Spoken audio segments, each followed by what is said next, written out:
मच्छिंद्रनाथ महाराजांपासून शिकण्यासारखे 5 महत्त्वाचे तत्व. अवधूत चिंतन श्री गुरुदेव दत्त.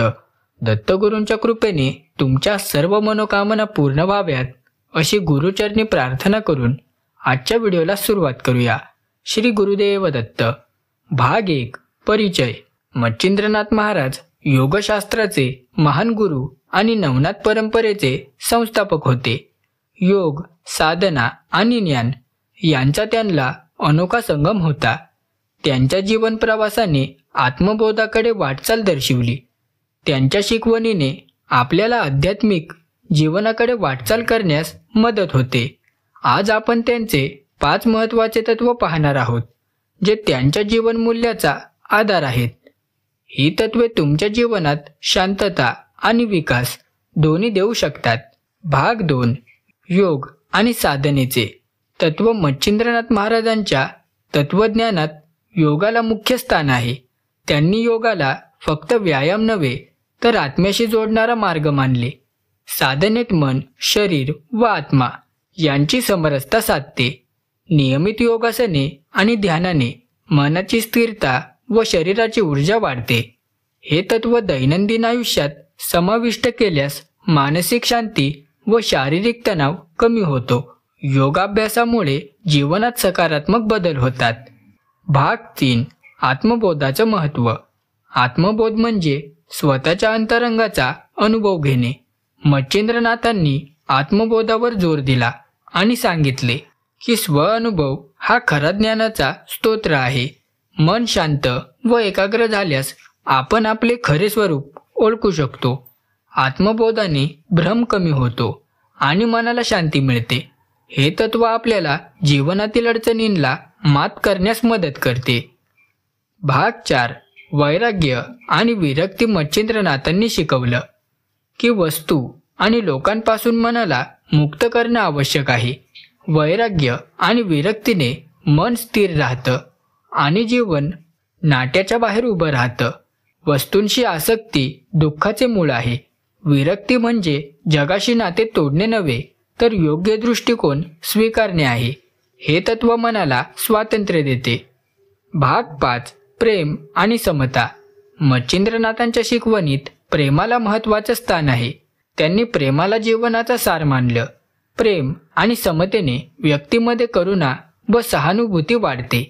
समता म्हणजे सगळ्यांची समान वागणूक देणं. या तत्वामुळे जीवन सुंदर होते आणि समाजात एकात्मता येते. प्रेमामुळे जीवनात आनंद आणि समाधान मिळते. भाग 6. जीवनचरित्र आणि धर्म.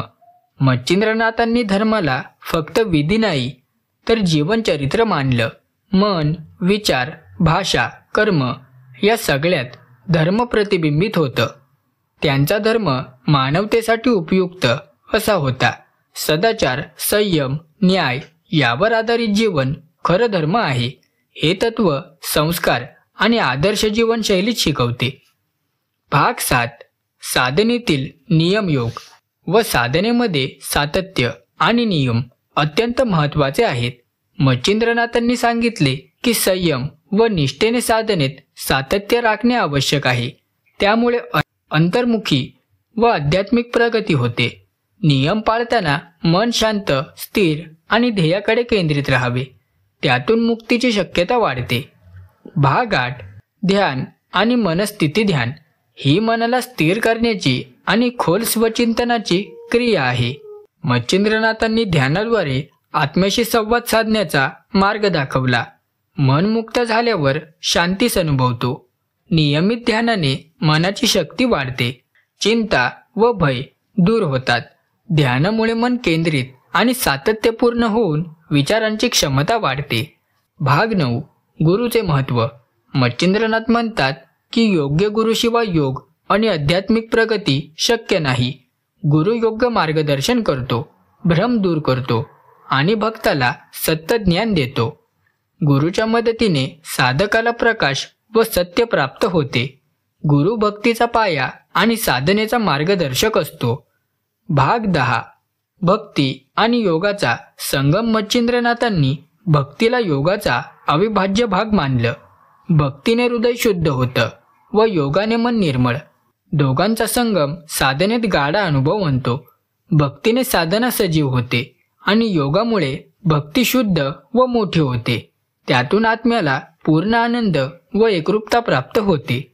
या व्हिडिओतून तुम्हाला दत्तकृपेचा स्पर्श जाणवला असेल तर कमेंटमध्ये श्री गुरुदेव दत्त लिहायला विसरू नका.